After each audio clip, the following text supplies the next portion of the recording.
thank you for your participation. This is Sister Deborah Maat Moore. Her subject matter is going to be pineal gland and melatonin and its relation to us, people of color. She's Wayne State University, BS in Computer Science. She's also a mathematics instructor. And she's also a very awesome sister who has done her research extremely well on the pineal gland and melatonin, in addition to serotonin. I'd like to say give her a hand and welcome her here to Cultural Conversation. Thank you very much for the warm welcome. I haven't been here in Atlanta in about 10 to 12 years, so it feels very good to be here in your lovely city with the beautiful sun. You don't get a whole lot of it. It feels very good. As the sister Ma said, I'm going to discuss melanin, but I have to discuss that in order because that's the way of Ma'at, is to do things in order.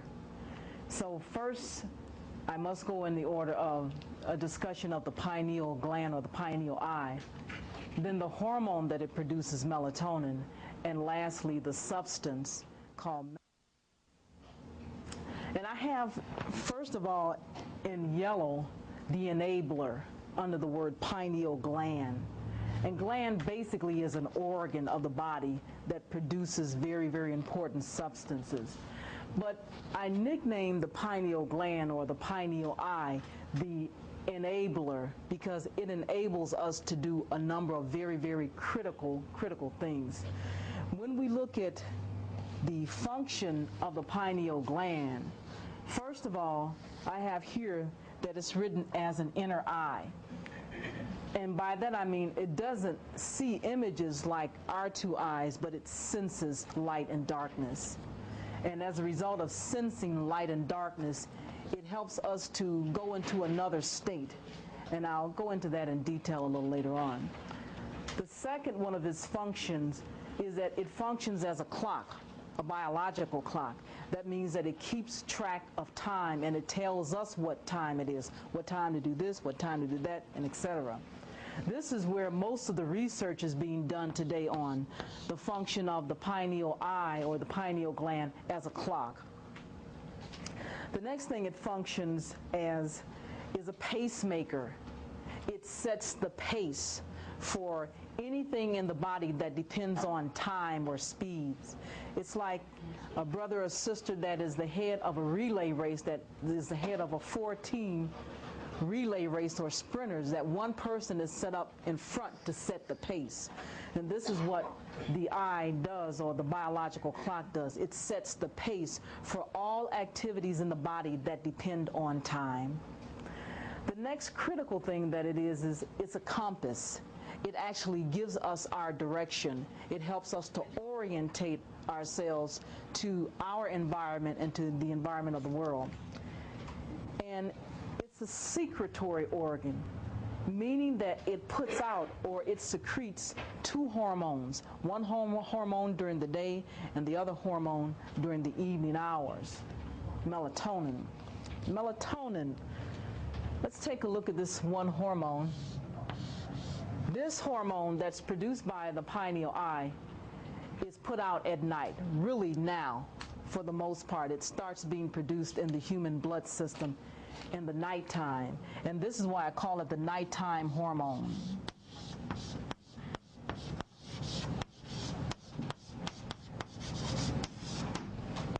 But I'm just going to give a brief introduction of melatonin and get into this in a little detail later on. And the hormone that is produced during the daylight hours, starting at dawn, is a hormone called serotonin or serotonin.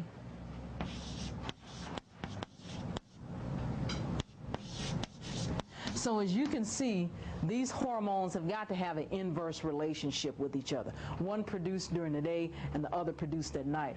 So 9 times out of 10, they have directly or inversely opposite functions to each other.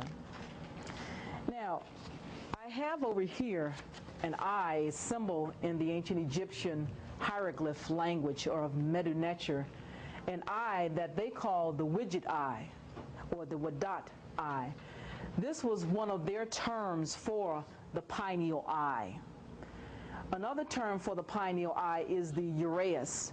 And I'm sure most of you have seen pictures of the Egyptian pharaohs with the little cobra at the top of the mask. That cobra was the symbol of protection. That was the symbolic pineal eye. So they called it the widget eye or the sound eye.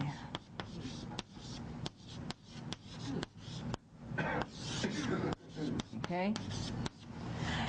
And uraeus, meaning the snake or the cobra. And they also called it the eye of Heru.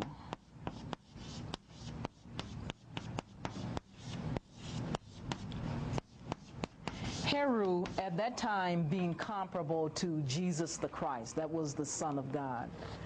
So these are the different terms that the ancient Egyptians had for this eye. That is the inner eye. And of late, they have found that it's also a biological clock. It sets the pace. It helps us to orientate ourselves, to find our directions. And it also secretes the two hormones. Now, what types of people study the pineal eye, the inner eye? Let's take a look at the types of people that do research on this very important organ, because this is very important for us today. I think us as African people, we're realizing that we have to get more into the sciences, not as though we weren't into that before, but because there's so much technology today, we're realizing that most of us that have children, we have to encourage our children and even us as adults to go into fields like biology, psychology, neurology. So one, and I probably should have left these letters up here. One person that deals with the pineal eye or that studies the pineal gland is the endocrinologist. And this is because on a medical level, the pineal eye is an endocrine gland because it secretes the hormone. The other people that do research on this very heavily are the molecular biologists. And these people are having a lot of controversy today in terms of the DNA that they experiment with and the substances that relate to the DNA. So the molecular biologists study the DNA, the genes that relate to the pineal gland or the pineal eye. Then we have the neurologist.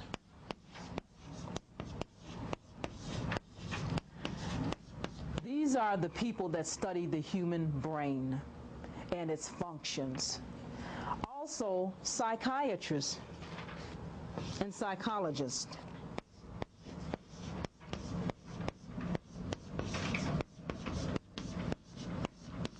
Psychiatrists and psychologists, and also because of the study of the biological clock portion of the pineal gland, they have a new title or a new group of people today that are called chronobiologists.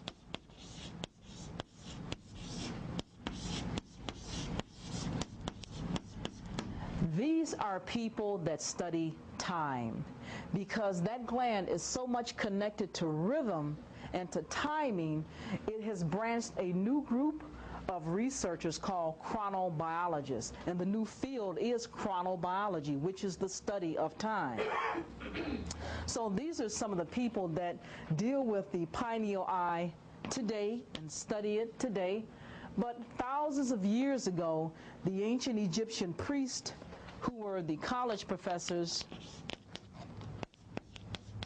studied this. Let's say the priest scholars, because they had colleges in ancient Kemet and they did research in development, and their term for the priest or the college professor was the Keriheb, and it's spelled K-H-E-R-I-H-E-B. And they had three types of college professors, or three types of priests. They had those that dealt with law, those that dealt with medicine, and the Keriheb priests that were heavily into research and development. Okay. Now, what types of things impact or influence the biological clock? Let's take a look at the things that impinge on the biological clock. When we look at those types of things, we know that light greatly influences the functioning of the pineal gland. Also, temperature.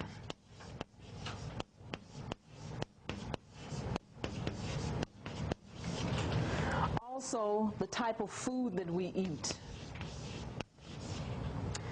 And our thoughts. And more specifically, correct thoughts and behavior.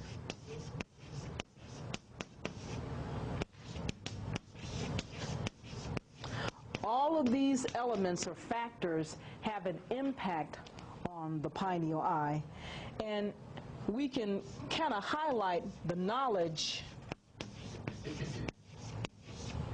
from the ancient Kemetic educational system, which the Greeks called the mystery systems.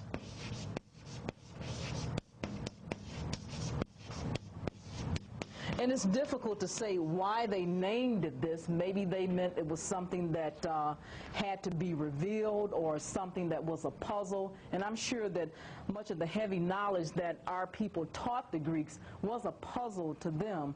But they termed our educational system the mystery system. But of course, it was not a mystery to us. It was simply the way that we educated young men and women in that system. And let's take a look at the ancient Kemetic mystery system. And I use that word Kemet or Kemetic because that was the original term for Egypt. Actually, the Greeks gave it this name, Egypt or Egyptos. But our people called that area of Africa that was in the northeastern corner of Africa,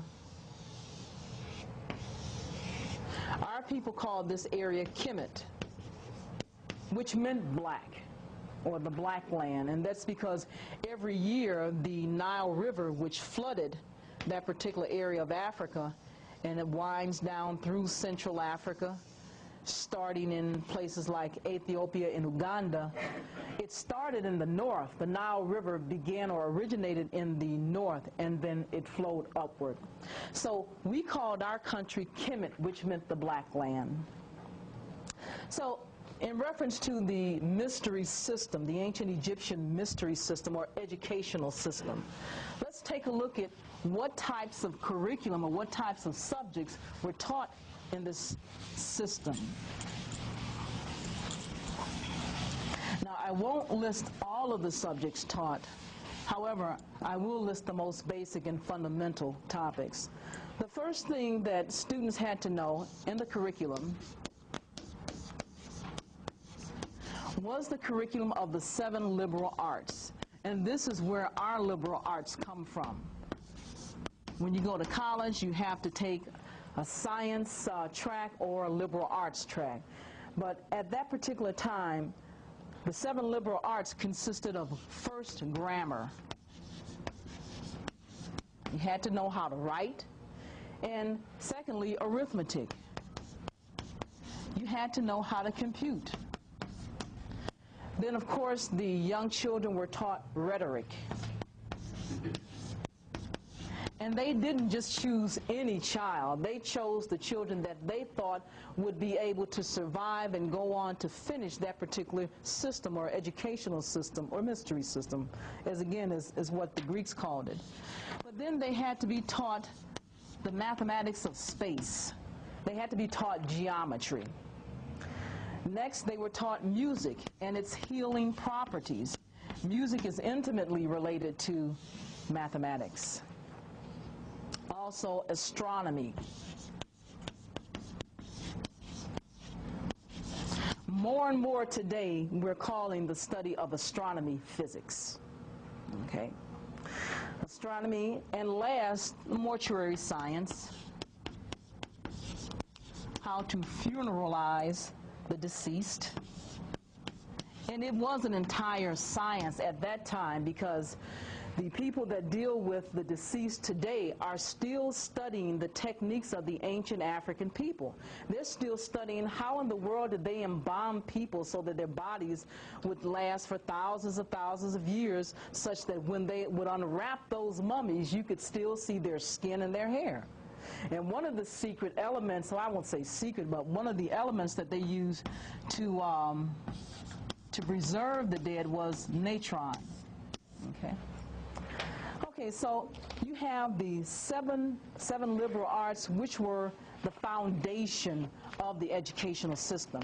Now, again, we're connecting these things with what helps the pineal gland function, what keeps it on track. Okay?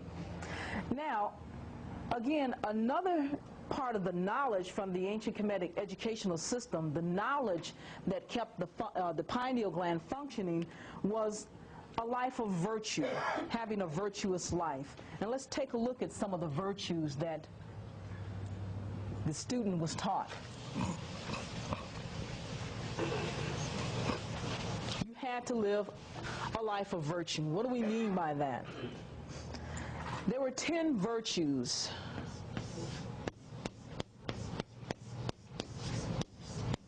Okay. And I'll list the most important. First, the student was taught to control his thoughts, his or her thoughts. First, control of thought. Secondly, from your thoughts come actions. So we say control of actions. Okay? The next thing that was a virtue was when you were being persecuted, or as the young people say, if you're dissed today, you had to have freedom from resentment. You couldn't hold a grudge. So the next thing was freedom from resentment when under persecution. And I'll abbreviate this because I'm running out of space. The next virtue you had to develop was courage. And of course, courage means doing things even though you're afraid, but doing the right thing even when you have that fear. The next virtue was persistence in your goal. When things didn't go your way and you had a goal, you had a mission, that if you were persistent, you would be a stronger person and you would actually achieve that goal. So persistence was very, very important. And last but not least, and I know I'm missing some, but again, I'm trying to write the most important, you had to have confidence in yourself, faith. And even the Bible says if you have the faith of a mustard seed, you can achieve your goal. So these are just some of the 10 virtues that developed the third eye, or the inner eye. And next, let's take a look at the principles that an individual had to live by. You had to also live a principle-filled life. And all of this, again, is a part of knowledge that helped that inner eye to develop.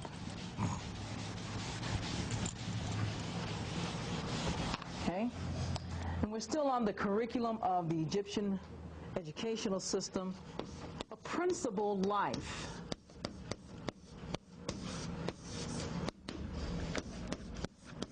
And when we look at the principles that our youth had to follow, had to live by, first, they had to live by truth. They had to be honest. That was the most fundamental principle that you could live by, truth. Next, you had to be fair. And of course, we call that justice. The other principle that you had to strive for was order. Okay? Next is balance. And then accuracy. You had to be correct.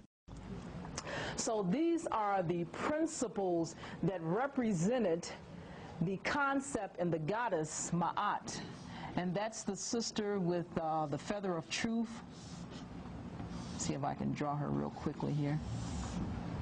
That has the Ankh on her lap and the feather of truth on her head. This is the goddess Ma'at. Ma'at meant law and order. This is where we get the term mathematics from. The Greeks said mathematics is that which is learned.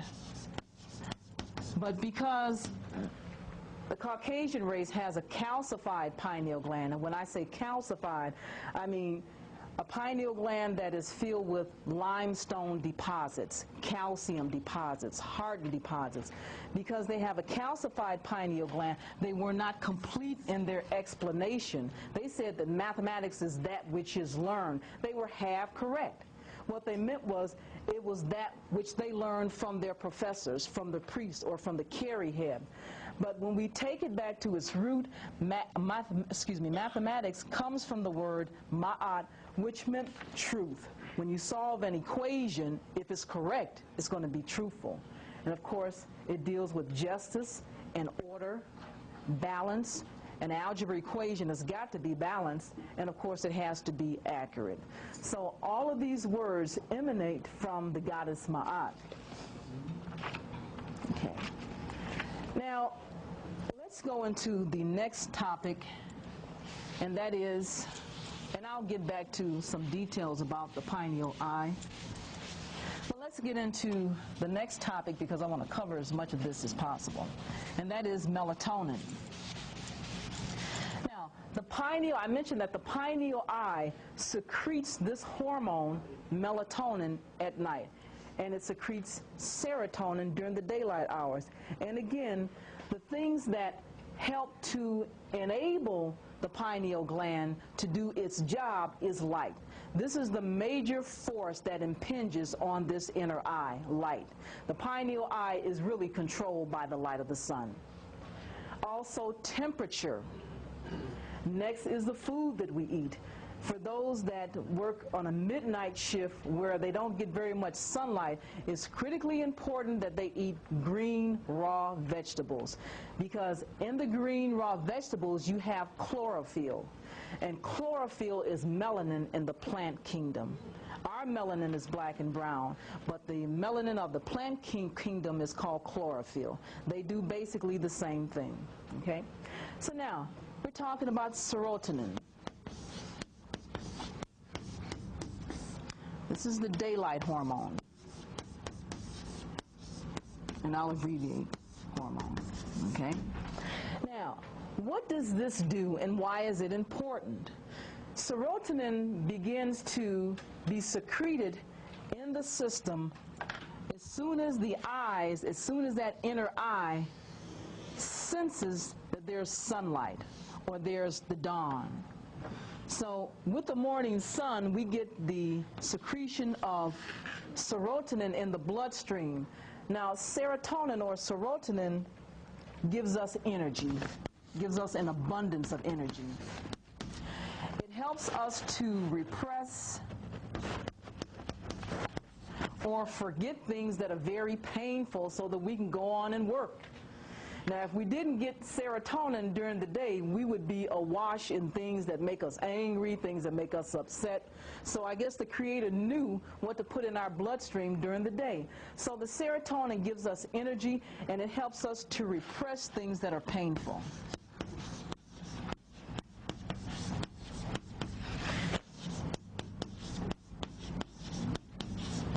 It geeks us up so that we can go on to live. Okay?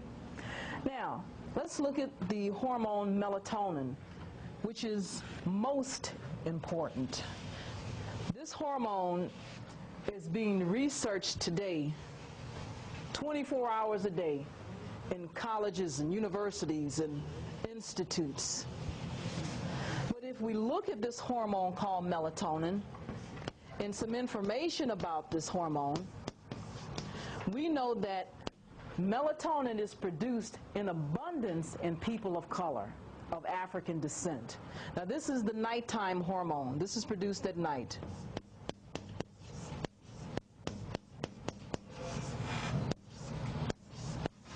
Okay? It is produced in abundance abundance in people of color because our pineal eye is not calcified. Our pineal eye is fluid and is functioning. The pineal eye of Caucasians half functions because it's calcified. They do not get very much melatonin. This is why their scientists are doing so much research on it today, because they're trying to find out how can we get this hormone that black people produce in abundance. Now, some of us don't get a lot of it if we don't get to sleep during the nighttime hours. You know, if you stay up after 12 o'clock at night, you don't get a whole lot of melatonin, but you still get more melatonin than the melatonin of Caucasians whose pineal eye is calcified. So it's secreted directly by that inner eye that is not calcified and that functions adequately. The pineal eye of people of color functions adequately. And this comes from information from, let's say, The African Origin of Biological Science. This is a book by Richard King.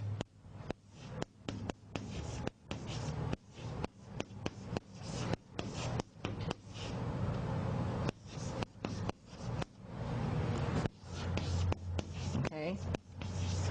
It's also discussed in the pineal gland and melatonin. This is a little pamphlet that I put out in 1991.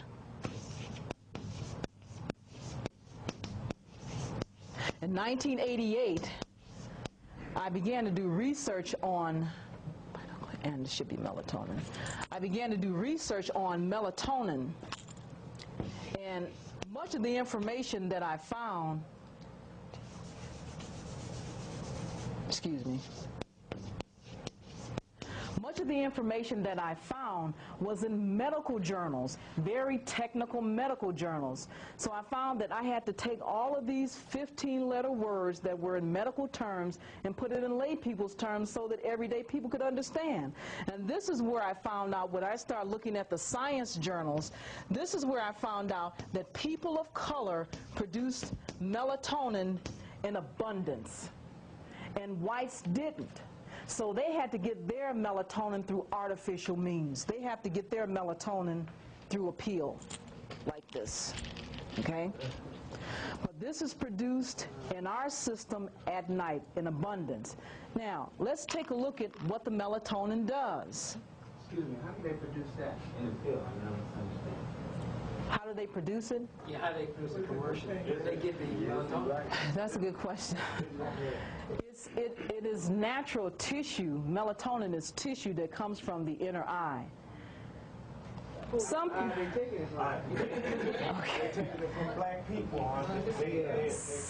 They're actually killing black people and taking the gland, the hypothalamus and the gland and grinding it up, just killing black people and just put it in pill form and taking it and ingesting it in themselves. Yeah, some people theorize that, exactly. Well, where else would they get it? Well, I guess they could make it because they know the components. They know that melatonin is made up of, and I really didn't, that's the next subject when I get to melanin. But they know the components of melatonin, so if they know the components, they can reproduce it synthetically. But that's not to say I'm sure that they're getting some of that from black people, from cadavers, dead folks, okay? What's your question, bro? I was going to say that well, I heard the brother Bobby say, he said that they tried to produce it artificially in laboratories, but the melatonin they have doesn't have memory. So okay. Work with that, so Okay. Okay. They actually killing black people to get it. Okay, now that leads me into this topic. What does the melatonin do? What is the function of melatonin? The brother mentioned the first function, that is, it boosts our memory. It helps us to remember things.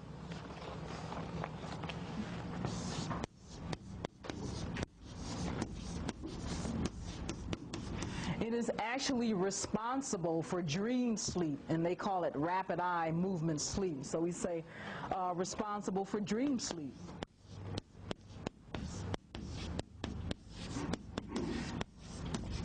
And a lot of times, this is where we get the solutions to some of our problems in the dreams. Okay, we all know. It organizes our system. This is a powerful organizer. It organizes our biological, mental, and spiritual system. It's very powerful in terms of organizing. And it also slows.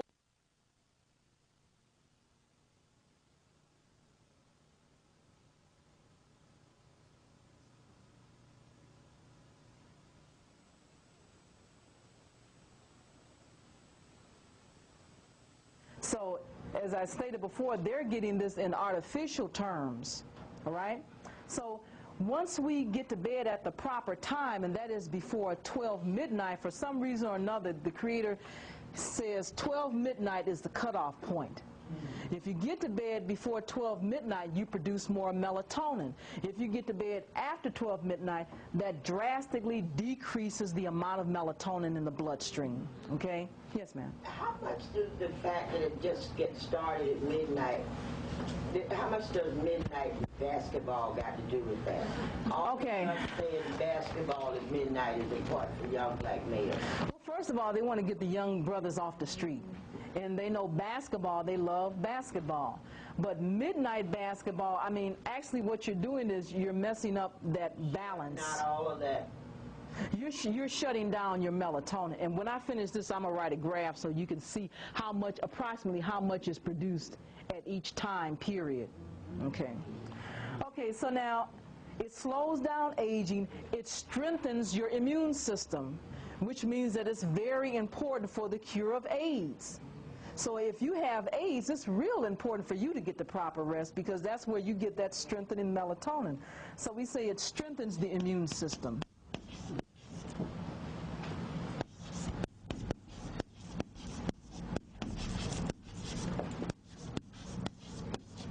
Okay? It puts us in a pleasant mood. Some of my students that I would give this information to in class, they would have the saying, melatonin makes you mellow. Okay? So we say that it puts you in a good mood.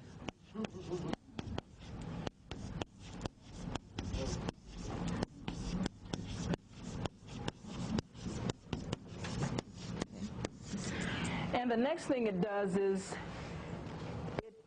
it resets the biological clock.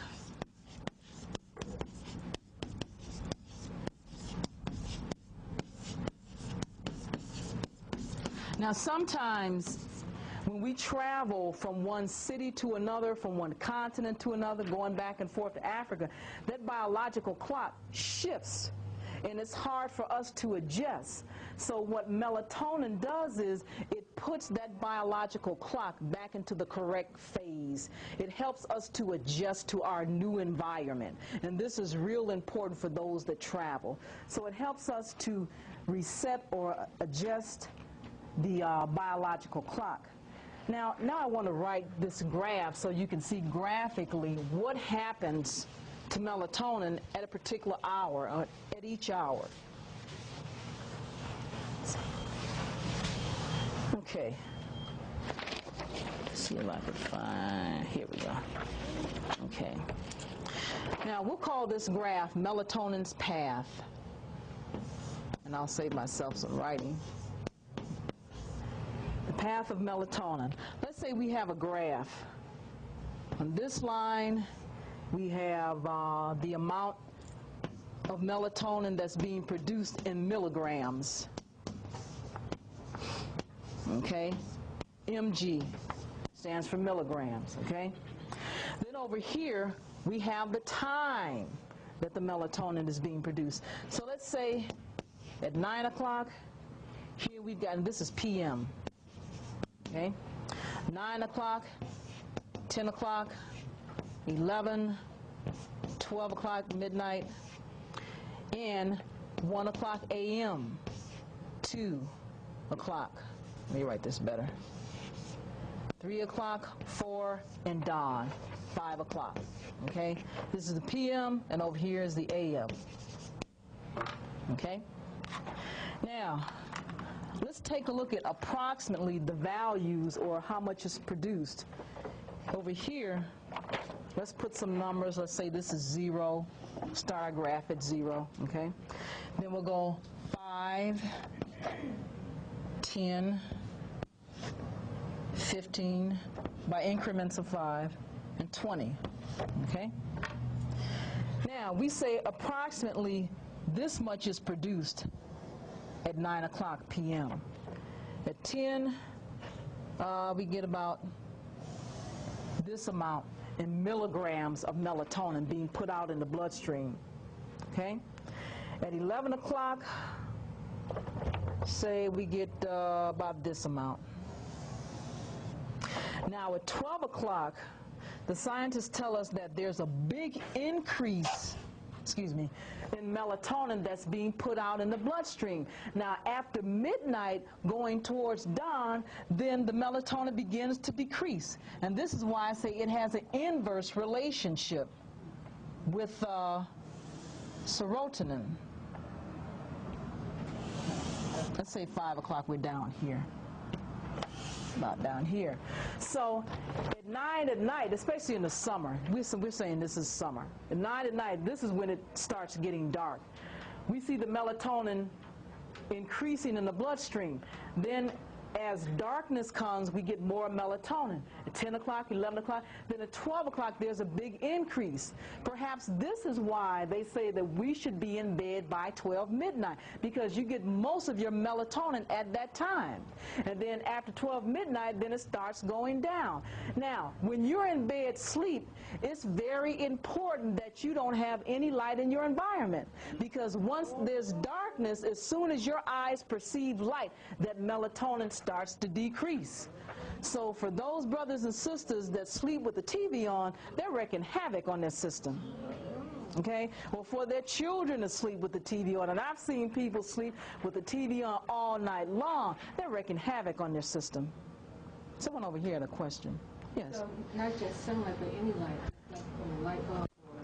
Light, yes, from a street light, a light bulb. Once you're in bed sleep, once it's night, and you're in bed sleep, as soon as your eyes, as soon as that pineal eye senses light, then that melatonin shuts down. You just sleep with a thing over your eyes? Like some people do, yeah. Some people sleep with those, what do you call it, blinders, whatever it is, over their eyes. The light that hits the pineal gland is coming from the eyes. That's how it reaches it, through the eyes. Yeah, it reaches it through the eyes. And I had another diagram, I think. How about moonlight? That's light. As soon as that eye produces, as soon as the eye perceives any kind of light at night, then that's a signal to shut down. So we should be sleeping in a totally dark room. Yes, yes. Pitch black room. Yes, yes, ma'am. That is correct. See, this is, and as much as we all love the sister Phyllis Hyman, this is one of the problems that she had. She had a problem with manic depression. I came to find out that when I had done some reading on her, some research and some interviews that people had done, she started her career in 1977. She made a decision to get into that lifestyle where she stayed up all night and she would sleep during the day. She even talked about that in some of her songs. And she kept that lifestyle for 17 to 18 years.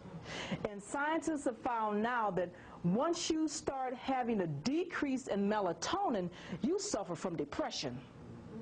If you produce too little melatonin at night or too much melatonin during the wrong period of time during daylight hours, you're going to start suffering from depression and mental problems. You're going to have problems with your judgment. This is why, like I said, with brothers and sisters that work that midnight shift, they have to be very careful to get those green raw vegetables, because those green raw vegetables feed the inner eye. They give it that chlorophyll. That's the plant melanin. See? Okay, so we're talking about the relationship of serotonin and melatonin. And in a word, let's take a look at this again in a kind of a simplified form, because I know that's a lot of writing with the numbers and things. If we just look at the path Again, this is the path of melatonin and serotonin. Melatonin and serotonin. It resembles a sine curve. We have up and down, up and down. Here is serotonin during the daylight hours. Here's melatonin. No, wait a minute. Here's melatonin. Okay? Then melatonin is low during the daylight hours. Okay? Now, if you're going to sleep during the daylight hours, you're producing melatonin at the wrong period of time. So there's the imbalance. See? So here we got serotonin high, melatonin low. So melatonin is high here at night, and then serotonin is low. Okay? That's how it looks. And in mathematics, we call this the sine graph. For those of you that may have had trigonometry, sine, cosine, tangent, this is the sine curve. If you have light when you're during the day, when you're sleeping, you won't produce as much melatonin. If you're sleeping during the day and you're sleeping still with light, you don't produce a lot of melatonin, no. But you know, it's like when you shut your eyes, you're still, it's almost like your eyes is perceiving that it's darkness, but you're right, you still don't produce a lot of melatonin. For those that nap, I'm assuming you're talking like napping during the day or something like that. If you slept in a pitch black room in the daytime, it's still in that imbalance. You're producing the melatonin at the time of day where it shouldn't be produced, so you got that imbalance. You know, so you wake up, you feel depressed. You know, you got too much melatonin during the daylight hours when the Creator meant for that hormone to be produced at night, because it's black. It makes the melanin. Okay, now I think I should go into the melanin. Does somebody else have a question? Okay. All right, now we can go into the last part of this, or going towards the last part, and that is the melanin. So, the pineal eye does its work through its hormones of serotonin and melatonin. Melatonin puts melanin in the bloodstream at night. Melatonin is what synthesizes and makes the melanin. Melatonin brings together all the ingredients that are needed to make that melanin, and it puts it out at night. That blackness is produced in blackness. Okay? So now I can write this little graph here. It's a little diagram. We're here. Let's take a look at melanin synthesis. First we have the sun. Okay? And I can't draw very well, so please pardon me. Okay. Then you have the human eye, or the human beings. Let's see, this is his nose, this is lips, you know. Okay. Sorry about that. Okay. Okay. Now, here we have the pineal eye, which is actually shaped like a triangle. Okay, in the center of the brain. So the sunlight, the rays of the sunlight hits that pineal eye, and that eye perceives that, oh, now I'm getting this sunlight, so it's being stimulated. So as a result of that, then it stimulates the pineal eye, which is actually a tiny group of nerve cells, millions and millions and millions of tiny nerve cells. This is the inner eye, the pineal eye, is actually a tiny group of nerve cells, a bunch of nerve cells. See, this is why we're so feeling, because we got the nerve cells. Nerves are meant to help us feel. So you got the pineal eye, which are the nerve cells, and they go on to produce the melatonin, which is, like I said, that hormone. Okay? Now, this is the trip. This is the sweet trip. All right? That starts with the sunlight, stimulates the pineal eye, which are a tiny group of nerve cells, and those nerve cells go on to produce the melatonin at night, and the melatonin go on to produce melanin. Now let's take a look at melanin. What is it? What does it do? What is it made of? What is in the melanin that makes it so powerful? Okay? Melanin. hope I've got this right. Okay. All right. I nickname melanin the protector.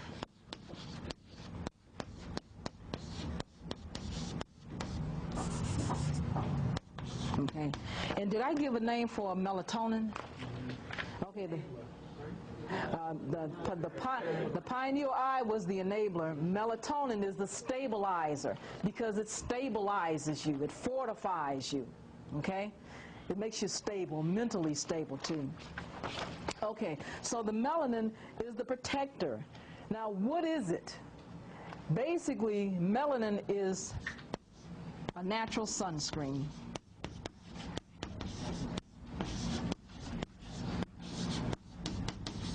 Okay, black people have it, white people don't. There's nothing they can do about it except try to get it. That's it. Okay, this brother, I think, yes, sir. Well, if white people start, he had a question. Yeah, I wanted to ask, well, wearing sunglasses, will it stop that process from the sun hitting your eyes and going to your pineal gland? That's an interesting question. I think it does. Although they don't say that, the sunglasses are meant to protect us from the ultraviolet rays of the sun. But I don't know whether black people need sunglasses because our eyes are dark, our eyes are brown, so that melanin is a natural filter. That's why they put it in sunglasses. They put melanin in sunglasses for Europeans to protect them because too much of the sunlight can destroy their eye tissue. So, like I said, if blacks want to wear those, that's up to them. But I think you do have a point. I think it does. Yes. This is. Okay, then they have to wear sunglasses because if for those of us that have that albinism, we have that vulnerability to our eye developing cataracts because of that sunlight. So if you don't have a lot of melanin in the eye, then you are vulnerable to the so-called quote-unquote damaging rays of the sun. Brother, yes, sir. Well, you're saying that melatonin produces melanin, which produces color. Is that correct? Melatonin brings all the ingredients together for the melanin and then produces it and then secretes it out in the bloodstream at night. Melanin is color. It's a chemical substance. It's pigment. Okay, so there are other things involved in creating the color other than the melatonin. You said it brings all the things together. In other words, if white people start taking melatonin, will that affect their skin color? Yeah, I think, see, they're starting to put melanin on as like a what do you call a lotion to make themselves dark. They call it NDP. They're spreading melanin on their skin. Because I have an article, and I didn't bring it with me, but about 2 years ago there was an article in the Detroit Free Press. They have a NDP that they spread on like lotion to make their skin brown, to give themselves a natural tan. So, but for us, like I said, all the ingredients that we need to produce the melanin is in the melatonin. See, the melatonin brings together all the ingredients. Someone had a question. Yes. Young man about the sunglasses. I read an article about 15 years ago when black men were really into sunglasses. And they said that if they wear them over a long period of time, their eyes become so sensitive to the light when they took them off, and they could not wear them anymore. Wow, so in other words, they would be addicted. It would change the nature of their eyes. Yes. God, see that's. Unless, just for a few minutes while you're out in the sun. Yeah. But to like nighttime, guys used to whenever all the time. Cool, trying to be cool. Where you cannot be so sensitive to the sun till you have to wear them. That's something. That's deep. Okay, so we've got the melanin, which is the natural sunscreen. It is a chemical substance.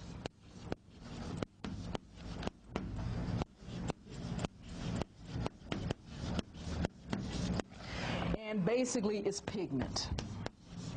It's the black and brown pigment that gives color to our skin, our eyes, and our hair. That's what melanin is. On a biological basis, it's a chemical substance, the black and brown pigment that gives color to our skin, our eyes, and our hair. Okay? Now, what is its function? What is the major function of melanin? Melanin functions, as I stated, and I'll be very succinct now, it protects human beings from the ultraviolet rays of the sun. I guess it's because since African people came from a warm environment, obviously that melanin was needed to protect us against constantly being bombarded by the rays of the sun. So the Creator put that melanin. That's why I say to us, it's a natural sunscreen. But Europeans, they don't have that sunscreen. They've got to take theirs and what is it, the sun protection factor of 15, which means they can only be out in the sun. And if they stay out longer, then they will actually burn up. And so there's a big problem with skin cancer among the Caucasian race. In the countries, in the states that are further away from the equator, they have a big problem with skin cancer, okay, because they're away from the equator, okay. Okay, so it helps us, it protects us from the UV rays of the sun. It also protects us against skin cancer.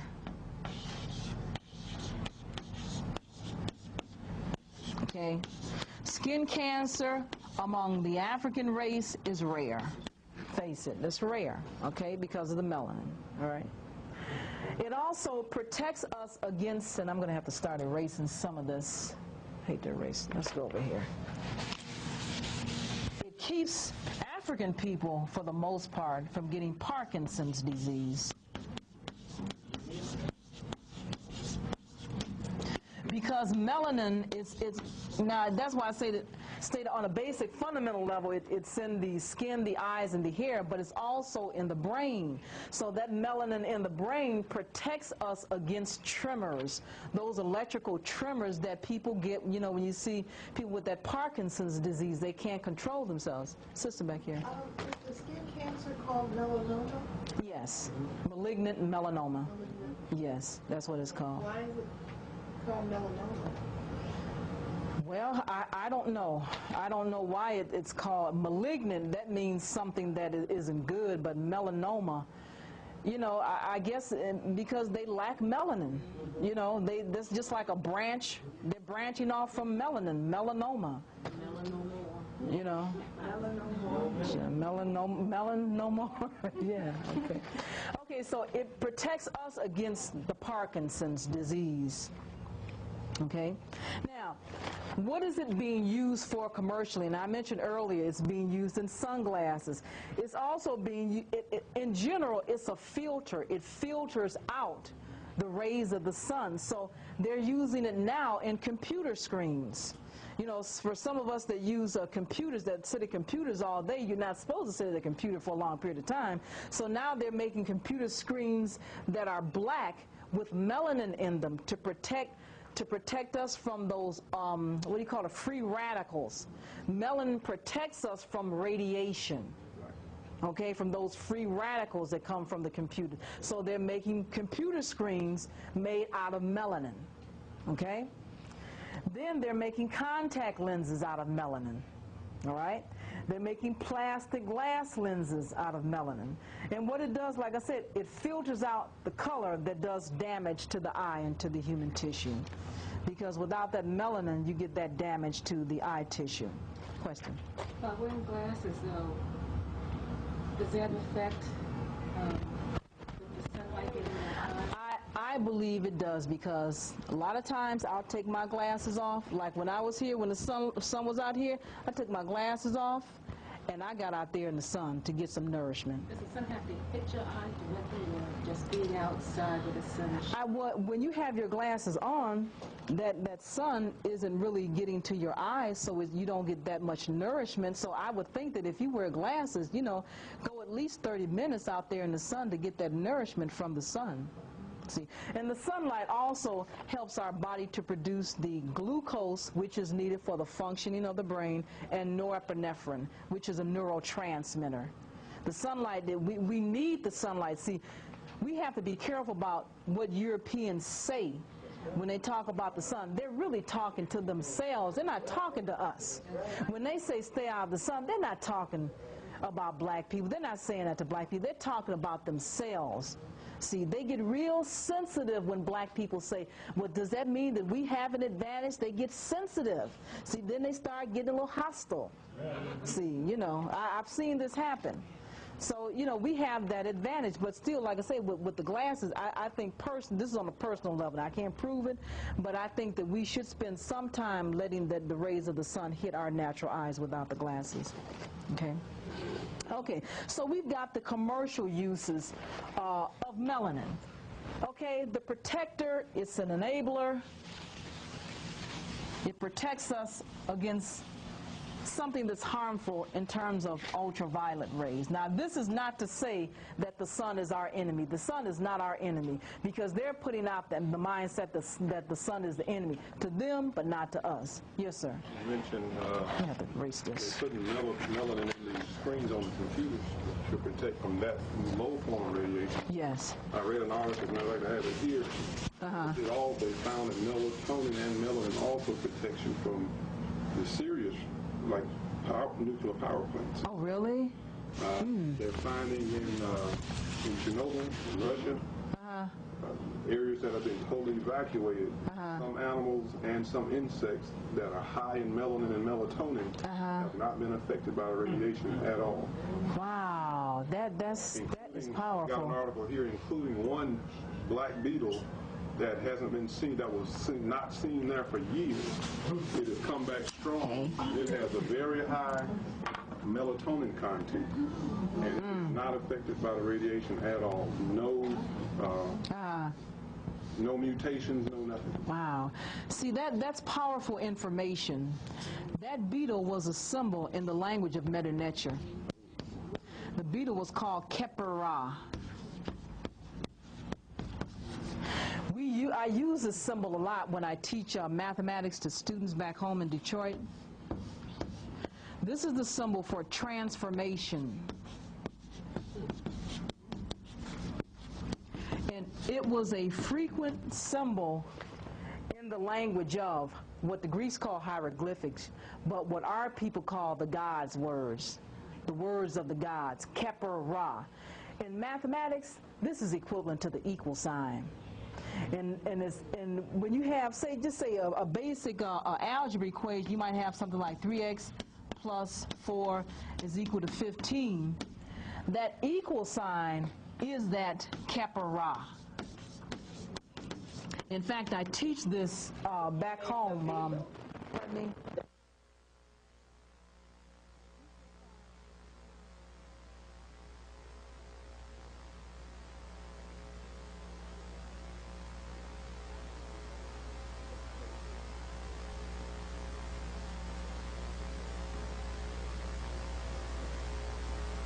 That's powerful. Okay. So now, now let's get into the ancient Egyptians and, oh, thank you. Okay. The ancient Egyptians and black is hard to erase. And their language. Of course, they knew about the melanin. They call melanin Kim. Kim meant black. If you were successful in the ancient Egyptian civilization, you were considered black. If you finished what you started, you were considered Kim. So in their language, or should I say in our language, black meant something good. Yeah. Of course, now here in this part of the world and probably worldwide, anything bad is black. Right. The black mood, the black Monday. To change it around. Yes, to get us off track. So we see the word for black was Kim. The word for dark or darkness, like in night, was Kiku. Now, you notice you don't see any vowels. And this is because when we wrote Medu Neter, when we wrote our language, I put this E in here. It should be KHM. You can we insert any of the 7 vowels so that we can pronounce it, because we got to know how to pronounce this. But for the most part, in between the first and last letters, they didn't use vowels. Okay? So we see Kim, we see Kiku, we see the word, and I stated before, Egypt was Kemet. Now let's take a look at how this looked. Kemet, the black land. First we have this symbol, which was a symbol for location, a place, a location, okay? Then we see the letter T. It's like a loaf. Then we see the owl, which even today is a symbol for wisdom and intelligence. But the owl was the letter M. And we see this is letter M. This symbol here, I don't quite know what it is, but it gives you the KH or the K sound. So this spells Kemet, the black land, the Ka. Now, the Greek called our people Egyptians. Our people called themselves Kemetiu. And they would spell that, let me give myself some room. Take a look at it over here. They called themselves the Kemetiu. K-M-T-Y-W. This was their term for Egyptians. Okay, let's see if I can draw this. This is going to be a little difficult, but I think it'll be worth it. Excuse me, please. Just give me 1 minute, and I'll see if I can draw this. Kemetiu, we see this symbol, which is a symbol for black. And this symbol is a charred piece of wood, a burnt piece of wood, okay? Then we see this symbol here. Some of this I'm still learning myself, so. Then the letter T again, which is the loaf. This symbol for W. And we see the eagle, which was the letter A.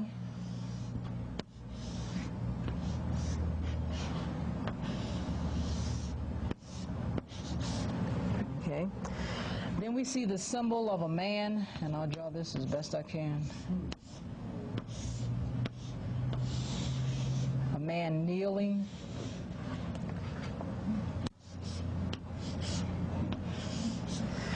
And we see his sister.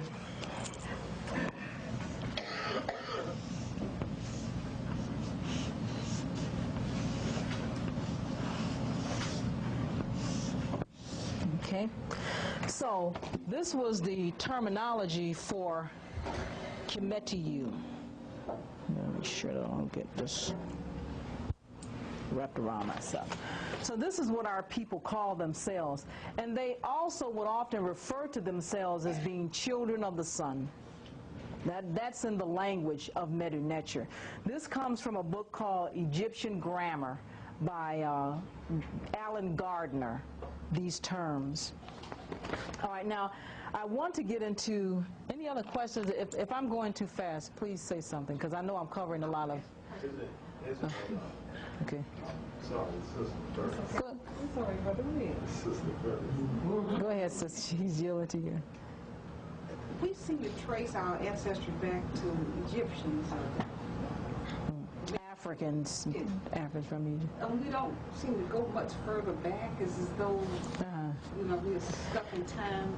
That's a good question. Some of us do go further back to the Nubians, the Ethiopians, and even the Twa people. Those are the little people that the ancient Egyptians said they came from, the Twa people. It's not a lot of information about Nubia and that area where the Twa people live, but there is some.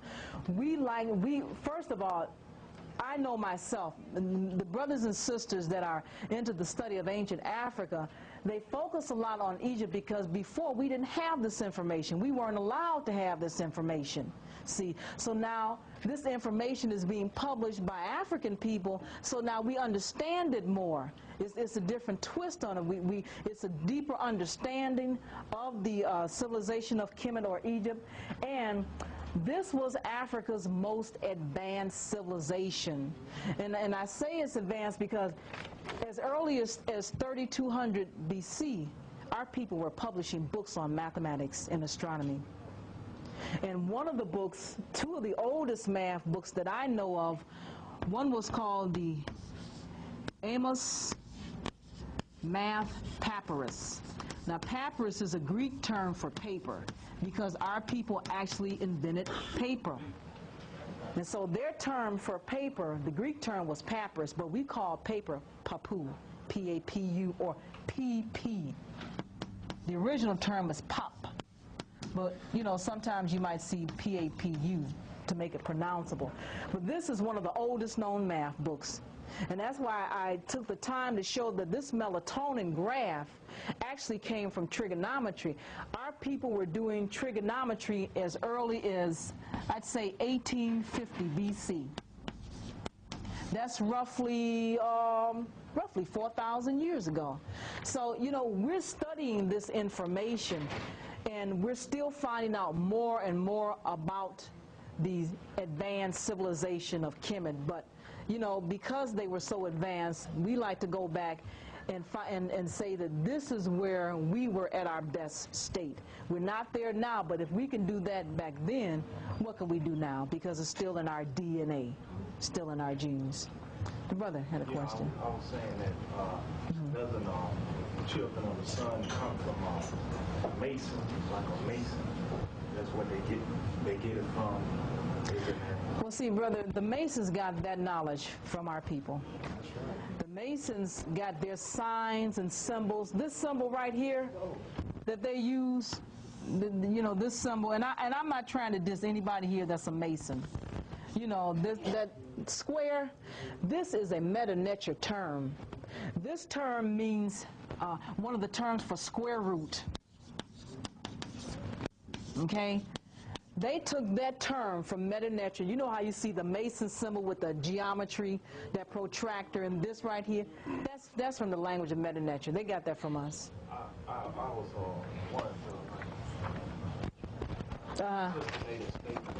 I was wondering, like, about the civilization before that called Atlantis or Lemuria. Atlantis, ancient Atlantis, Lemuria. Which You talking about Tom Mary? No, Lemuria. Lemuris, or Lemuria. Numeria? Lemuria, which was before Atlantis. 15,000 BC, and then Lemuria was before Atlantis, which I think something like between 3 and 5 million years ago, that Lemuria dissipated, and then Atlantis was after saying that that was actually the Atlantis and Lemuria. I think Newsweek wrote an article in 1994 about Atlantis and Lemuria, and that was the most, these were the two and one of the most advanced civilizations that the planet has ever seen, but they have not documented. I understand. I like to see their documentation, because Caucasians will do anything to keep us from accepting the fact that people of color invented mathematics, astronomy. They use high-level, and I mean high-level physics to construct. And I haven't even gotten into the slides. I guess it's time for us to get into the slides. I know I've kept you here for a long time, but if... Don't worry about it. Okay. I wasn't saying that they were black. I'm saying actually they admit now that these civilizations were black. They did exist, and they were black people. They were black people. It seems like all the things that I've read about Atlantis, there are always these people from another planet. So you're saying now they're starting to admit that they were black? They were black people, and information that I got from black people Egyptians told the Greeks that they found come from another planet, so South American rulers. Okay, talked about it. Okay, that makes sense, because I know. Yeah, we can. Yeah. Okay, but I just want to address this one, then answer the sister question. I know there are a lot of books that our people wrote that still haven't been found. See, there's some people, some of our leaders say that much of the information on our civilization was lost. I disagree. I think much of that information is in these museums in Germany, in Britain, and Russia, and America, and much of it is under the ground, still waiting to be excavated. Yes, what yes, I ma'am. was going to say to the young man, he's talking about his point is very interesting. Yeah. And I'm just now getting where I'm learning a whole lot of stuff about where we came from. Mm-hmm. And I'm sure what he's saying is right. Okay.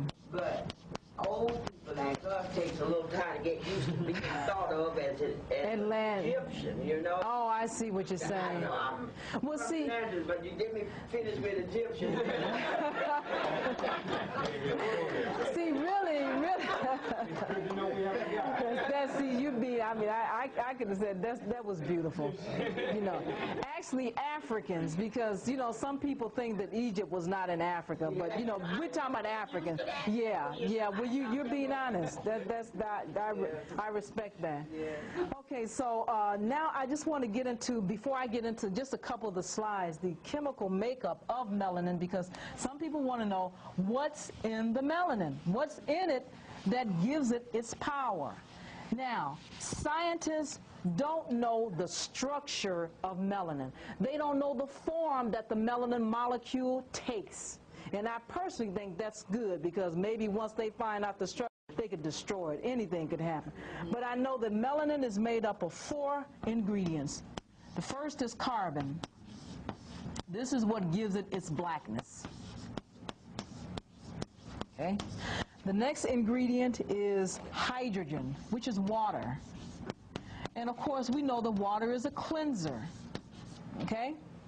So the next ingredient is oxygen. Oxygen is also a cleanser, so that's necessary for life. So basically, you have the first 3 elements are the basic fundamental elements that are in all living things. And then the 4th ingredient is nitrogen. And this is where we get the natural tranquilizing properties, and I don't think I wrote that up there about the melatonin. It's a natural tranquilizer. It relaxes us. It chills us out.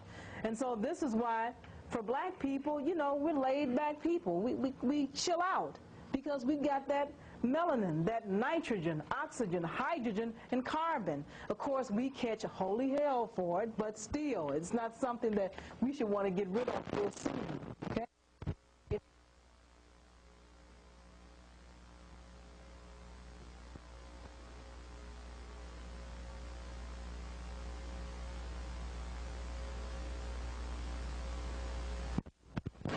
Okay. So the lines in between the rainbow separates down to its finest point. They are black. That's stardust. Yes. Yeah. Oh, yeah. Yes, I've heard that before. Yeah. And I really didn't want. Well, I shouldn't say didn't want. I didn't really get a chance to get into the mathematics behind the melanin, because when the sister mentioned stardust and the rainbows, the melanin, of course, is in the black holes in space. That's where I heard. Yeah. That's when I found out that they called that stardust. Okay. They said it was the makeup of the black hole. Oh, yes, yes. Yeah. And because my husband thinks I'm strange when I start telling him that.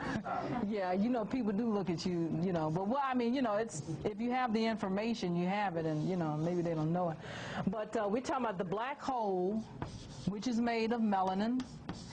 And I know for a fact, now, we talked about briefly that Amos mathematical papyrus, our people had a mathematical equation that relates to the black hole.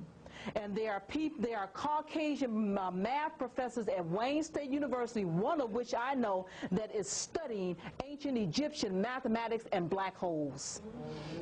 There's a mathematical formula, and it relates to fractions. And this is something that, for some reason or another, many of our people have a lot of problems with. But these fractions are intimately black. This is in the oldest, one of the oldest known math books. It's being researched today that relates to the black holes and how the universe began. Melanin, blackness, mathematics, ancient Africa, they're all tied in. Whenever they talk about the dark substance they find in space and say this is what holds together the universe, they won't say melanin. Substance. Okay. They're talking about melanin. Okay, I heard that. Okay, carbon, hydrogen, oxygen, and nitrogen. Okay. Okay, I heard that, yes. I have a question. I don't know if it's right or not. Isn't the melanin the makeup of even those elements? Isn't the sub particles of the carbon, the nitrogen? I'm saying the melanin even makes up those. It could be. I'm not heavy into chemistry, but it could very well be. It could very well be. And that, like I said, that maybe that has something to do with the structure. Like I said, they can't find out the structure of melanin. They don't know how many molecules of hydrogen, how many molecules of carbon. They're now in their research libraries trying to find this out now. In their colleges and universities, now they're trying to find out the chemical structure of melanin. Yes. Do we know how the chemists were able to extract that chemical melanin from the pineal gland? I mean, you would think that they have to have fairly sophisticated instruments to be able to extract hormones and identify them. I don't know whether they did that. I know that they were into alchemy, changing a chemical form from one form to the next. I don't know that much about that. I don't know. Well, see, that speaks to the Dogons. You know, when white folk got the technology and the C63, you know, if you trace back, we didn't have telescopes. Right. We had the knowledge. Yes. So it's really a secret about what it is that got us that knowledge that we'll pass on even now. Yeah. Nobody understands how we have it. Yeah. Yeah, I think the griots, the priests, even in Africa that are hidden way back in those villages, they probably still have that in their head. I'm quite sure. Okay, I want to get into the slides now. I just have a couple of slides that relate to this, and we'll end off on this point dealing with some of these slides in ancient chemistry. Sure. I was watching something on public TV in the middle of the day about a year ago, and they was talking about fusion. And fusion is how to get electricity and energy without having to pay for it and all this kind of stuff. Well, these scientists that was working in the University in Utah had a couple that was working in Germany along with them trying to find fusion. And they was agreeing on this one way to do a project. And whenever they shot all that energy in there or something like that, everything just shot to heck and left this black dust in there. And then they said, well, let's check out to see what this black dust is made up of, you know. So they checked it out, and the ones in America couldn't find anything. The one in Germany couldn't find anything. So they just like shoved it to the background. Okay. One day, the one in Germany said, let me look at this again before I throw it out. So he started breaking it down to the lowest denominator that he possibly could get it down to. And it came down to what it was really at the very base was a crystal. A black crystal, and he said, and it's stardust. I don't even have stardust from the middle of the rainbow and all of that. But I didn't know anything about those makeups that you were talking about until you start talking about it. And I thought, oh, that's the same thing they said that this that black dust was made of. I hear you. Yeah. So if you started thinking about what's going, you know, well, I don't want to think about it right now. Well, I think it just shows that, like they say, that the universe is based on blackness. Now, let me tell you where you can see what it looked like. Yeah. Under a microscope, but you can see it full blown. Back in the 60s, and the World Fair was in Canada. Yeah, I remember. And you know that.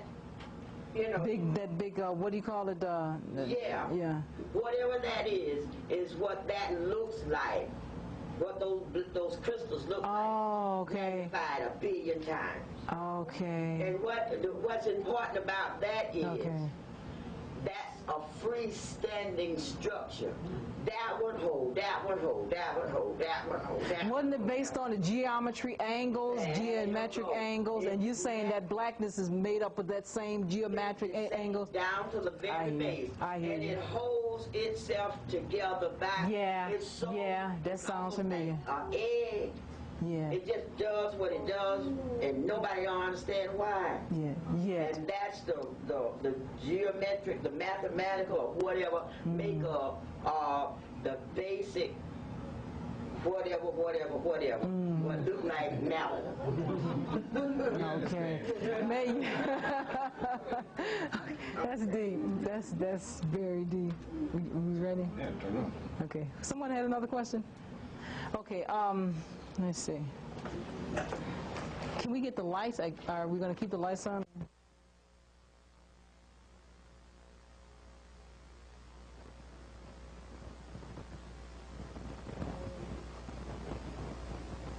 Oh, there we go.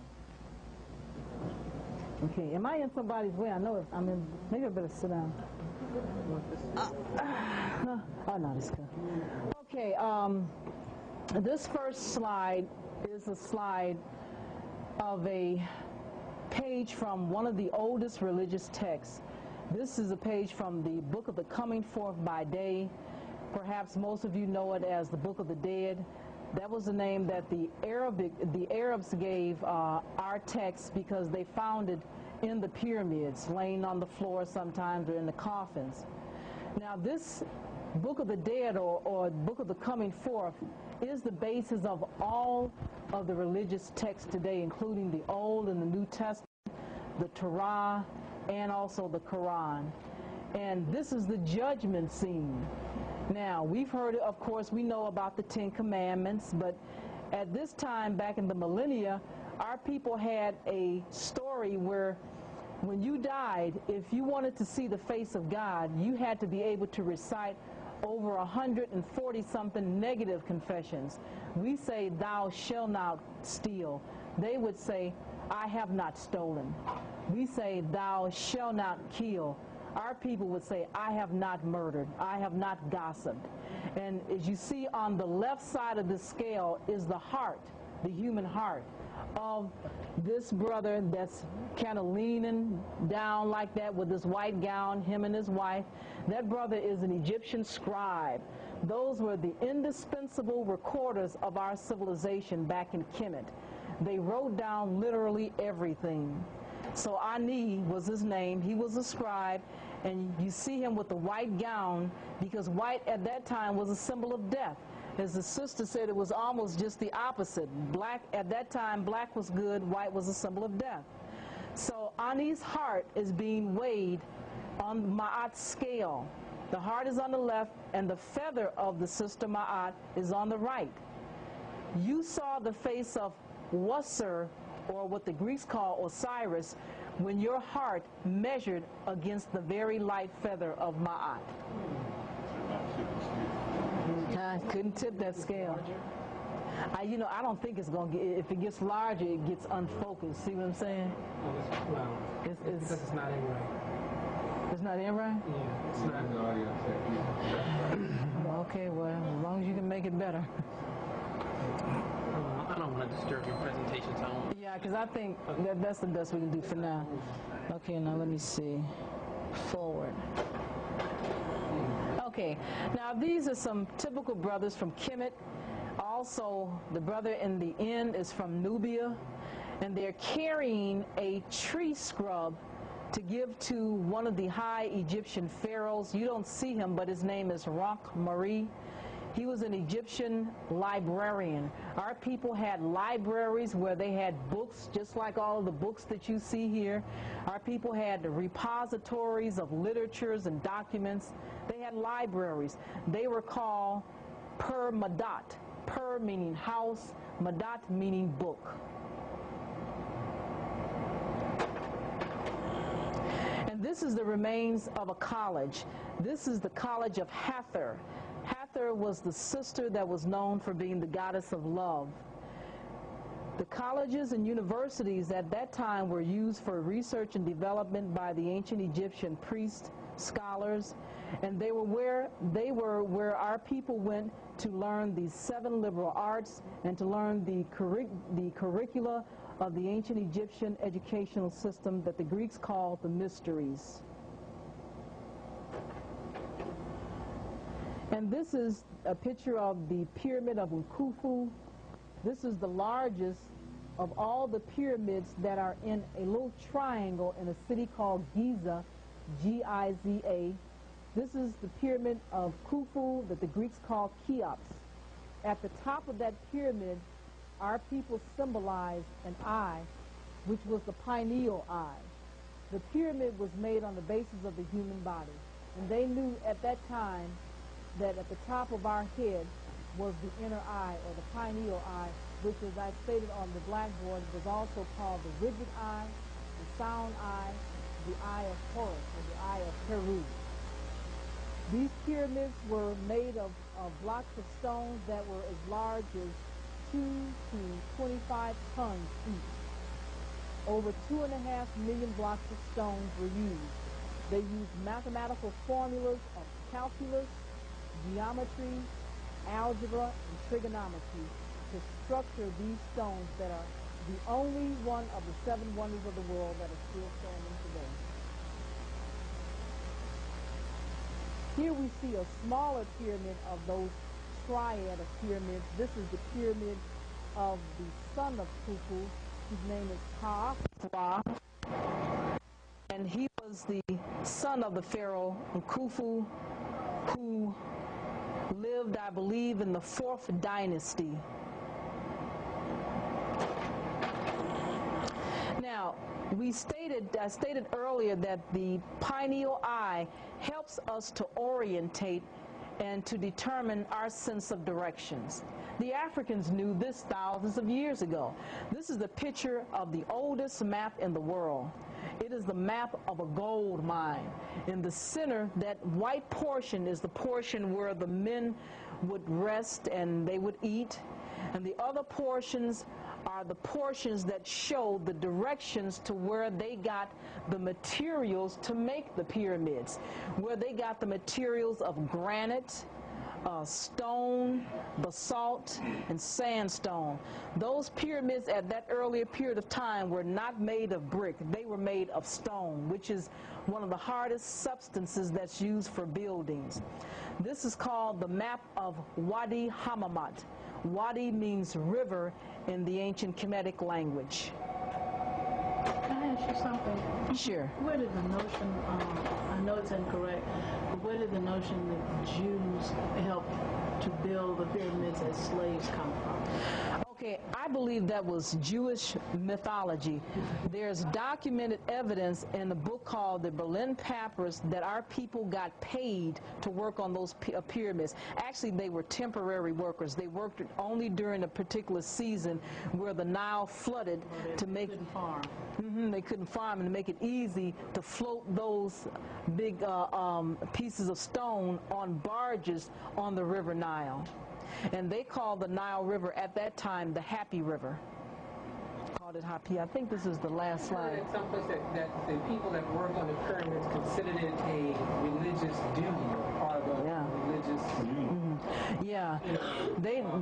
Like how was it called? Like a hajj, I mean, like a pilgrimage to Mecca or something. Well, they believed that it was an honor to work on the pyramids because they believed they were working for the pharaoh, who was a god. They believed the pharaoh was actually God, and so they considered it an honor to work on the pyramids. And a lot of times they would take the stones and the materials that were left over. They would take them home and build their own little small pyramid. And this was done like when they weren't planting, like so off season. Yeah, and you might make a note that during the times that they rested, they did drink beer. They chilled out drinking different types of beer on their rest periods. I think this is the last slide. Okay, let's turn this off. This this. Called the Nile, the happy river. Why? Is that because it was a fun time for them building the pyramids?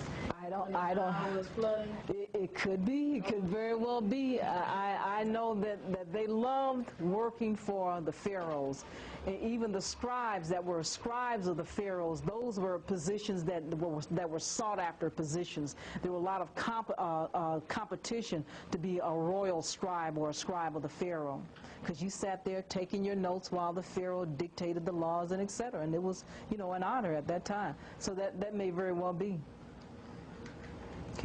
Okay, this ends the lecture, long presentation on the pineal gland, melatonin. Any other questions? Thank you. Thank all of you. You're a beautiful audience. I think this is Brother Harry. Yes, sir.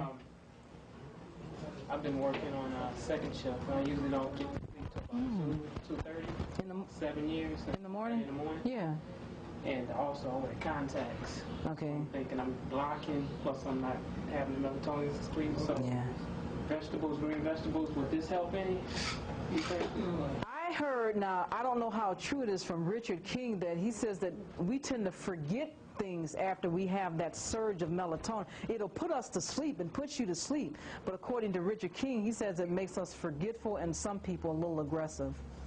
So if they take that melatonin, you know, basically for the European. But I definitely say that you know you're supposed to get some sunlight every day, that there's sun out there, in addition to the green vegetables, because that sunlight nourishes your body. What hours are those preferable for the making serotonin? What do you mean, in the morning when the serotonin is being made? It starts actually being put out when the environment grows light. As soon as light is being put out, the dawn, that's when serotonin. What's peak for serotonin? I think the peak for serotonin would have to be like 12 in the afternoon. Whereas at night, the peak for melatonin would be 12 midnight, since they're inverses of each other. So I would say 12 in the afternoon would be the peak for serotonin. And then it will start going down as you get to 1 in the afternoon, 2 o'clock, 3, 4 o'clock, starts growing in the bloodstream, you know. Yes. Is that any type of light, like fluorescent light or just sunlight? Well, the body produces it naturally as soon as it perceives light in the environment. But type of light? It could, I don't know. It could be. It could very well be any kind of light. I'm not sure about that. That I don't know. I'm not sure. Okay. Oh, you had a question. Well, I was going to ask permission to do a commercial for, if you will, for cultural here. Sure. Because the first slide you showed with the River Nubis and with the scale and yes, the judgment scene. Judgment scene. Yeah. It triggered something in my mind. It's basically, if you want to get the most in-depth and accurate representation of that slide and how important it is, they have a tape here by Naeem Akbar, Science of the Mind. You have to listen to it. You have to.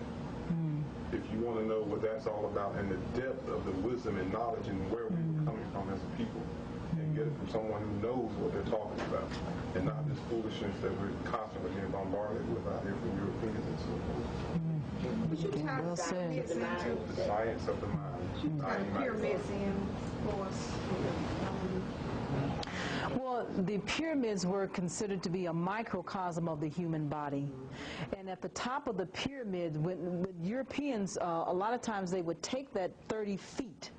The largest pyramid, the pyramid of Khufu, that was 481 feet, but they took the top 30 feet off, and that was the pyramidion with that eye. It actually had an eye on there, and I think at the British Museum they have one of those, what they call pyramidions. I can't remember what our people called it, but like I said, that was that symbolic eye at the top, since it was comparable to the human body, so it's comparable to that eye that we have in the center of our brain that's nourished by the sun, which our people call Ra. Well, we've noticed that a lot of the buildings downtown, the newest structures, have pyramid shapes. Yep. And we figured the European figures they come somewhere with that, and then put out books about pyramids, and they talk about how they actually can lose their headaches and whatever else is wrong with them by being intense shaped like pyramid. I think they're trying to pick up something. Because I saw one of those buildings as I was coming here on a plane. I said, that pyramid at the time. Pyramids, temples. Yeah, so, you know, obelisks. What if it's a symbol for our brothers that are returning? Do you think they mean it for that, or? Yeah, what if it is? What if it's a symbol? Well, the Europeans, that's what I wonder if they Well, they may think they're not brothers, but they are. Oh, yeah, I see what you're saying. Yeah, well, you know, I think I was talking to a sister about that earlier, that, you know, I've never told too many people about this, but is there a white race? To me, if all people come from us, aren't they black people who are wannabes? I mean, they're white. Richard King calls them white Africans, and I have that attitude too. I mean, they really aren't white. I do agree, brother, but I got problems with it because they are so cold-blooded and cold-hearted. Yeah. Vicious things. They know that. Yeah, I hear you. Yes. Now, saying that the Europeans are African, actually white African. When you say they're the dialectical opposite, they're the dialectical opposite of the African psyche. And yes. Mentally, physically. Yes. And every spiritual, everything. Yes. That has to do with the black. This book that I read here. But biologically, they come from us. I'm saying that actually I read a book by A.E. Powell called Astral Body, and it talks about, well, it's this 33rd degree, or talking about them not having a soul, and they call it an astral corpse, or call it a shade, and it says it's an entity which is not a human at all. Well, I would agree. I agree with that. Aren't they the dialectical opposite? They are, brother, but that dialectical opposite is caused by a calcified pineal gland. Yes, ma'am. Would you say that the lack of melanin in Europeans has a lot to do with the aggressive behavior? Because I have yet to see black people that hunt for sport, that kill for sport, and there are certain other types of behavior. You know, you don't really see like mass murderers. Well, black people. But you know, we're becoming more like that. But you know, Europeans, because they come from a cold environment, that aggression helped them to survive in that cold environment. But that went through their DNA. Every generation, that aggression went through. That's why I mentioned the molecular biologists, the people that study that. They can tell you that that aggression went through in their genes, so they're still like that today. See, the pineal eye was considered God. It was considered your connection to God. And the more knowledge you had, the more connection you had to God. So if that connection to God was calcified, what's the opposite of God? Satan. You know, I mean, you know. Yes. One of the questions that always comes to my mind, maybe a lack of understanding about melanin. Yes, ma'am. I'm new to this. Sure. It's extraordinary for me, even though I got here late. Okay, there are different levels of melanin in us. Oh, yes. So what does that mean? Does that mean that I'm better off if I'm darker than you? Sister, it means that all of us are one, and if we're going to survive, we're going to survive as one. That's what that means. We can't let, it's like I mentioned to a sister earlier, that have you ever heard of Willie Lynch? Yeah. Okay. Now you know, now dig his last name, Willie Lynch. Okay? He said, divide the east side against the west side, the old against the young, the light against the dark. We can't let that divide. We can't let all of our different beautiful shades, even regardless, we still have melanin. See, we still, the superior one of us are those that have the superior behavior. For those that act better, we're the truly superior person. I don't care whether you can be jet black with a whole lot of melanin, very light with different degrees of melanin. It's the brother or sister that has the good behavior, because that's how our people judge you. You were judged based on your conduct. And that should still hold true for today. Thing. Yes. White blood. I'm not going into, you know, who's right, but just in the case of melanin, if you have a white one white parent and one black parent, and they have a child, how does that affect the melanin? How does it affect the melanin? That black gene is still dominant. I don't care how light that black person is, there's still some soul in there. Somebody, yes, wait a minute, this sister back here. I don't know, I'm just thinking about what you said. Have there been any studies done on this? On what now? Well, I'm saying, is that the case? Because a lighter skinned person, who knows? You know, it may not even have it may not even show on the outside of us. There may be a lighter person who has a better functioning pineal gland than a darker person. But, you know, it may have there been any studies to show that what the functioning is? Like, do you lose your... See, I'm not understanding your question a whole lot, but what I can say... I'll say this, you know, I know of this yeah. But I was just looking at it scientifically. I know, for example, even as a teacher, we work with children, that you work with children with different IQs, and I'm not sure I agree with that concept. Yeah. But you can sometimes, we very often have a child who supposedly has a lower IQ, who does better because of behavior, because of attitude, than a child who supposedly has a higher IQ. So, okay,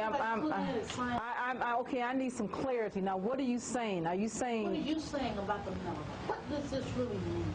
I have some serious concerns about our children. What does this mean? Sister, it means that blackest person, that blackest child in your class shouldn't be ignored because they have a lot of melanin, okay? And the sisters and brothers shouldn't tease that light-skinned child and call them names because they're light-skinned. See what I'm saying? I see that a lot in terms of education. I see that black child being dogged and dissed a lot. Yeah. See, that's what bothers me. That's what I am trying to work on. Beyond that. That's still happening. Well, it's still happening because, again, we've got to have that knowledge. It's that knowledge that will raise us up to that level of God. So, add something in that. Pigment when we talk about skin color. Yes. And melanin is not just in the pigment. It's in the brain. Of course. Kidney. It's in the eye. Yes. It's in the ear. Yes. It's distributed throughout the body. So you may not see it in terms of skin color, yes, but it's on the inside. And yes. I do have verifiable facts on I'm sure. Yeah. Like a racial child who has a black mother or a black father, and if you go inside the body, the melanin is all in the organs, regardless of what the child is on the outside. Yeah, this is why excuse me, since I said earlier that melanin is in the brain, and it helps us to function. It is a protector. It's not just a pigment. It's something that protects us against getting those diseases. But maybe you're asking, what are the political implications? What are the social implications? How do we use this information? How do we use it? Yeah, I'm thinking it's the children. Okay, very often they're not doing what they're supposed to be doing with all this melanin.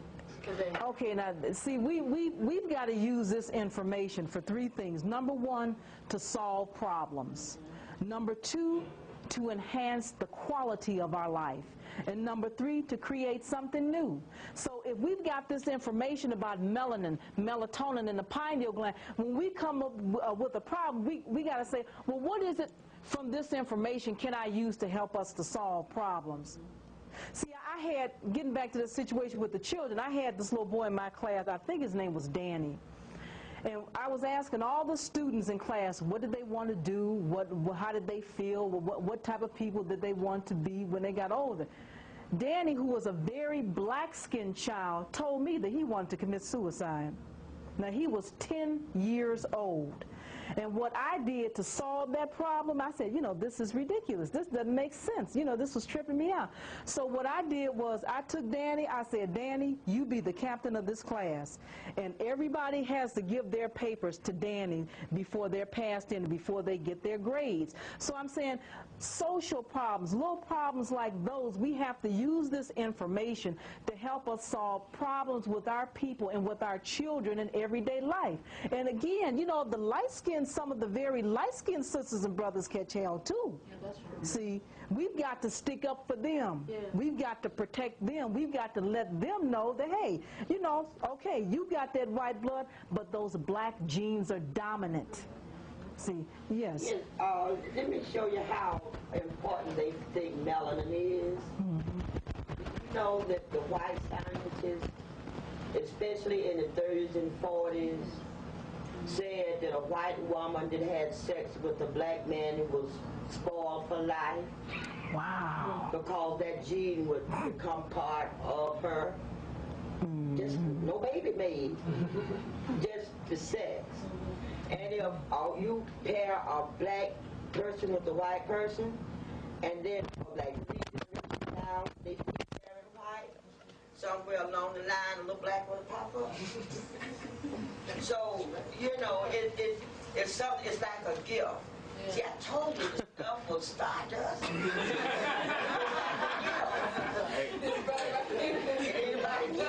Hey, sister, I would like to say I really enjoyed it.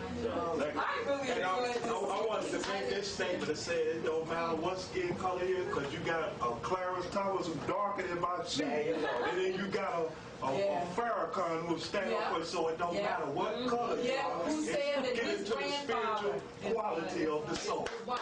By the way, Farrakhan said his, I think, grandfather was white, and look where that man is. Once he got the melanin, fighting for the rights of black people. So, you know, we got the two extremes. But just one thing that I want to mention, not that to say the dark, you know, I'm just saying that, you know, because somebody, you got real spiritual dark people call it Abdul Muhammad. So I'm saying that we all black, we need to all get together and let the Toms go head on. Okay, one of the things that I wanted to mention in terms of solving problems in terms of melatonin, when I have something that's real challenging that I have to deal with, I get to bed between 9 and 10. I get my melatonin. The next day, I feel organized and I can meet that challenge better. So that's what I would get that information. Somebody back here has a question. I just wondered, outside of the realm of what social effect it might have, I guess I wonder, are there black folks who are studying this, like you say, the white people are studying, they're in the laboratories, you know, and they're doing all of the breakdown of the genetic sort of thing about melanin. Are we doing it? Are there black people who are doing that too? That's a good question. See, now, of course, now you know you got Francis Cress Wells, who was a psychiatrist and geneticist. Then you got Richard King. Frances Wellesley was the pioneer. She's the one that brought out that melanin, the importance of that melanin back in the 60s. Then you had Richard King. He's been doing a lot of work with the study of the melatonin and it being other than a pigment, being in the inner ear to help us hear those tones, because you know how we love music. And then some other brothers and sisters. Carol Barnes. Jewel Cooper. Yeah. And then, you know, in school, you know, it's not a lot of us, but, you know, one person can change the world.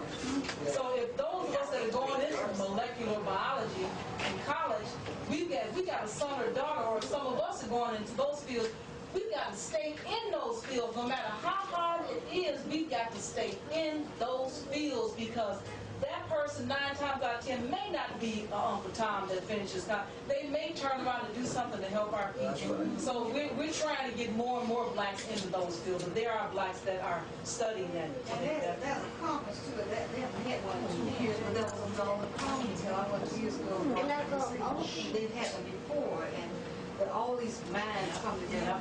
Yeah, it's awesome. It is awesome. Yes. Yes, to piggyback her question, I'm curious to know who's funding the research at the different universities. Is that research being funded by the university? Is there a tie-in to the Defense Department?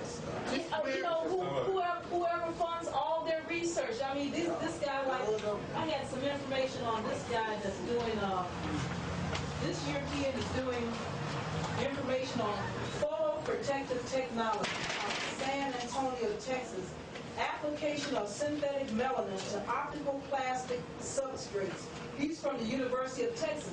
Usually these people from the universities, they write grants And they get their money from foundations and the federal government, and also from private corporations. So they're funded from various sources. And they're not going to tell you about it because they're, you know, the tricks they're pulling on us now, like they rush around here with these ambulances, and in addition to that, they've got all these vans around Atlanta. I know you don't know about this, but they got all these vans rushing around here to pick people up and take them in for dialysis. So I mean, there's some kind of treachery going on, and we don't understand that they need our blood and needs all these things that come from us. So that's going to tell you all the research they're doing and what the advantage is to us. Did you hear anything about the killing that's going on among our young people? And when they take them to the hospital, be pronounced dead or whatever, the hospital then will tell the funeral home that they will do the embalming. So what they do, they take those organs and they sell those organs, and then the funeral home man feels good because he gets still the same money, but he don't have to do the embalming. So who's dealing with that here? Is anyone? Well, there was something. Dick Gregory was where we heard of that. There's another thing. There are a lot of black people in Atlanta here who are organ donors. Yes. A lot of, I see driver's licenses where I work, and they are organ donors. Yeah. But even if you don't donate them, you know, they can take them anyway. I suspect too, a lot of times when they're traffic accidents, you know, it's probably best for you not to go to the hospital. Just go die on it. They don't take your organs. They don't need you to breathe and donate your organs once they got your blood. Now that depends on your folks too. And they don't know. Knowledge. That's what I said. The knowledge of your life. That's what the reason is. The autopsy there, the way they leave you is the way it's supposed to be, and so they just let you go in the ground. But I didn't examine or know that you were missing all the organs. But you know, I always wonder why they were pushing organ donors among black people. I said, it's just something to see right. They keep pushing us to donate our organs. You know, I said, something's wrong with that. I just felt uncomfortable. That Central Park, remember that? They have what?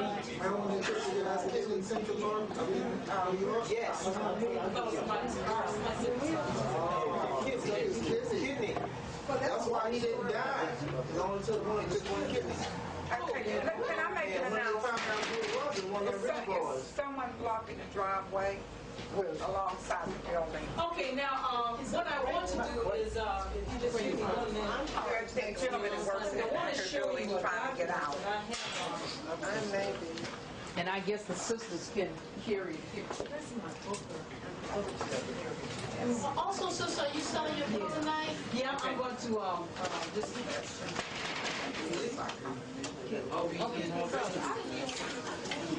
Okay, a lot of this information put out in the camp, I mentioned where I got this information from, in addition to Richard King. Do you have anything in your book about diet? About diet? This is, well, I mean, I have some of that in here. How much is your pamphlet? Okay, this is the book. I only have one copy, but I published it in 1981 after doing the research. But sell it to me. It's called, I'll sell this last one. Okay, it's called Pineal Gland Melatonin. And in this I did 3.5 years of research, getting the information out of Wayne State University Medical School and then putting it in lay people's terms. So what this does is give you a basic fundamental idea about melatonin and melanin and what it does. Okay? And this is $5. And also I have some information on melanin and how it helps us to be orientated, because I showed you the oldest map in the world. This is a book called The African Roots of Mathematics. In it, I put together all of the research that I had done for the past 7 years from the different places in Europe where you can't get books on African math, but they have in those European museums. I took the information and brought it together and put it all in this book called The African Roots of Math. And I talk about the Egyptian equations, their different math books, their method of calculations, because they had specific methods of calculations that was different from ours. And we are incorporating some of this information in the school system in Detroit Public Schools. So I've got about 5 of these and one of this one. So I do have some order forms, so if you're going to sell me the pamphlet? This is $20. This is 5. And I just bought it, right? Yes, ma'am. Okay. So I have a question. Put some in the store here, Sister. I am going to speak to Sister Ma about that. Like in school, like when taking like calculus, and the Europeans do the problem the long way, and I'm asking the professor, you can do it this way, the short way. See, that's the melanin, brother. That's your like melanin. Spaced out, don't know what I'm talking about. Like, you can do it this way. Say, well, that's right. You know what I'm saying? County. Well, wait. I don't think you're on the show. Whites have a different language. When they speak to us, they speak in a different language, mathematics. And a lot of times we can find those shortcuts to those math problems because we've got that melanin and because that because that pineal eye is an information processor. It's a computer. So if we've got that high advanced computers in our head, we're going to find those shortcuts for mathematics that the professor takes years to deal with. Yes. Well, one of the things you said in your title today. I'm sorry. I don't work I'm sorry. During your research of melanin, did you find anything about keloids? Because back in the yeah, I don't know a whole lot about the keloids, but it's the melanin that does develop those keloids. That's the unique way our skin heals. And it's the same root word as OID. OID, yes. Oh, I see what you're saying. So it might be some relationship about starters. Could be. It could be. But I know that vitamin E helps to heal that. When you place it on that scar, it helps to heal that scar. Yes, raw food vegetables. Yes. Sister. What I was hoping was that your title said it should be you. And I think that researchers come together and share ideas, but we don't move from one problem solving. Yes. See, that's why, the sister asked that as the last part of the question, what do we do with this? That's why I said we take this information and we use it to solve problems to enhance the quality of our life and to create something new. When we got a problem, we got to say, well, what is it that I can fall back on about the melanin, about the melatonin that can help me to solve this problem? All we got to do is just start thinking. Yes.